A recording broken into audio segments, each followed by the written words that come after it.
నా పిల్లగాడికి జర నాదానం, నా పిల్లగాడికి 4 పిల్లలు, ఆ పిల్లలని ఎట్లా నడుపుకోనాలి. రాపో సత్యమ్మ రాపో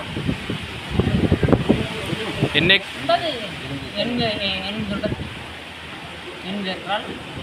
ఎంతమంది పిల్లలు? ఆ భూమి మీదనే ఆధారపడి ఉండాలి మేము. ఎంతమంది పిల్లలు? 4 కొడుకులా?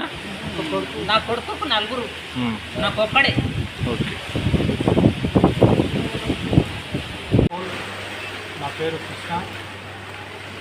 గత 45 రోజుల క్రితం ఇండస్ట్రియల్ పార్క్ కోసం నోటిఫికేషన్ ఏదైతే రావడం జరిగిందో ఆ నోటిఫికేషన్ చూసి గతంలో 2 సార్లు కలెక్టర్ గారికి వినతి పత్రాలు ఇవ్వడం జరిగింది.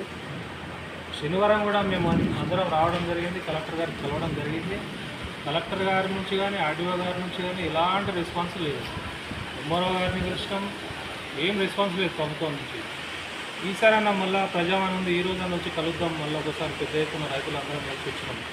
సేమ్ రొటీన్, వినతి పత్రాలు ఇవ్వడము, స్టాంప్ వేయడం, తీసుకొని ఇంటికి పోవడం, ఎలాంటి రెస్పాన్స్ లేదు.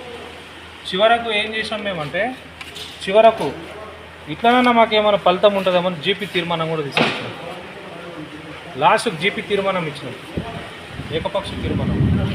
ఇప్పుడు కూడా మాకు న్యాయం జరగకపోతే మా ఉద్యమాన్ని వేరే రూట్లో తీసుకోపోనికి సిద్ధంగా ఉన్నాం. ఈ పంతా మారుస్తాం, లోకల్ ఎమ్మెల్యే ఇల్లు ముట్టడి చేస్తాం, అవసరం అనుకుంటే సెక్రటరీ ముట్టడి చేస్తాం. మాకు న్యాయం జరిగే వరకు పోరాడతాం.